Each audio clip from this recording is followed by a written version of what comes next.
Effective communication is essential for building healthy relationships, fostering cooperation and trust, and achieving personal and professional success. However, many people struggle with communication, often unintentionally causing misunderstandings, conflict, and hurt feelings. The book, Words Can Change Your Brain, by Andrew Newberg and Mark Robert Waldman offers a practical guide to mastering the art of effective and compassionate communication. Based on the latest research in neuroscience, the authors provide insights into how the brain processes language and how our words and tone can affect others. They also offer practical strategies for improving listening skills, expressing oneself clearly and respectfully, and building rapport with others. By following the techniques outlined in the book, readers can learn to communicate more effectively, build stronger relationships, and avoid the pitfalls of miscommunication. One of the key takeaways from the book is the importance of mindfulness in communication. The authors emphasize the need to be present and fully engaged in conversations, avoiding distractions and preconceptions that can cloud our understanding of others. They also stress the importance of empathy and compassion, recognizing the perspectives and emotions of others and responding in ways that show respect and understanding. Overall, Words Can Change Your Brain is an essential guide for anyone looking to improve their communication skills. Whether you are a business leader, a teacher, a parent, or simply someone looking to build stronger relationships with others, the techniques outlined in this book can help you become a more effective and compassionate communicator.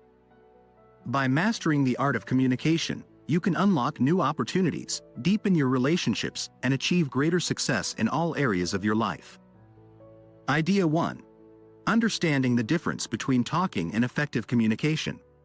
Effective communication is a skill that we all need to master, yet it's often taken for granted. Most of us assume that because we can talk, we're already great communicators. However, as the authors of this book point out, talking and communication are two different things. For communication to be effective, it needs to have a clear intent and purpose, and it needs to use the right words in the right way. One of the key differences between talking and effective communication is the intent behind the words we use. When we're simply talking to someone, we might say whatever comes to our mind, without considering the impact of our words. For example, we might use negative, hostile, or accusatory phrases, such as, "Because I said so," "You wouldn't understand anyway," or "Never mind." These shut-down statements prevent an open exchange of information and can damage relationships with others. To become better communicators, we need to focus on the intent behind our words and use language that fosters trust and cooperation.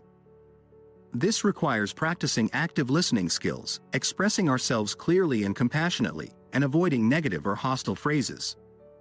By doing so, we can revolutionize our communication practices and build better relationships with others. In summary, effective communication is an art that requires practice and intentionality.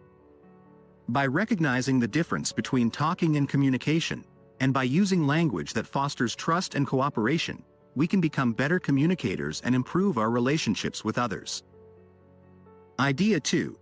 Good communication, explained and practiced.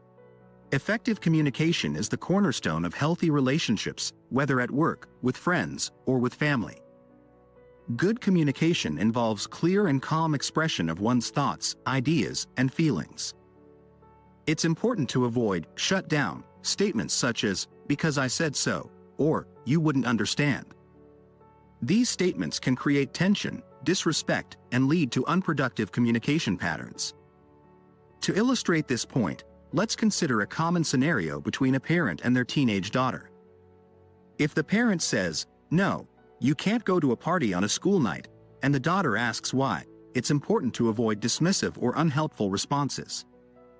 Instead, the parent should take the time to connect with their daughter and explain the reasoning behind their decision.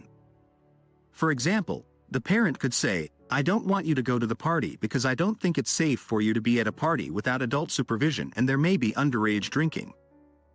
Additionally, staying out late on a school night can impact your grades and your overall health. By taking this approach, the parent is showing respect for their daughter's intelligence and feelings. They are also de-escalating tension and fostering positive communication patterns. It may take a little more time and effort, but the outcome is worth it.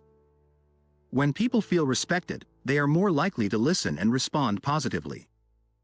This can lead to healthier relationships and more productive communication.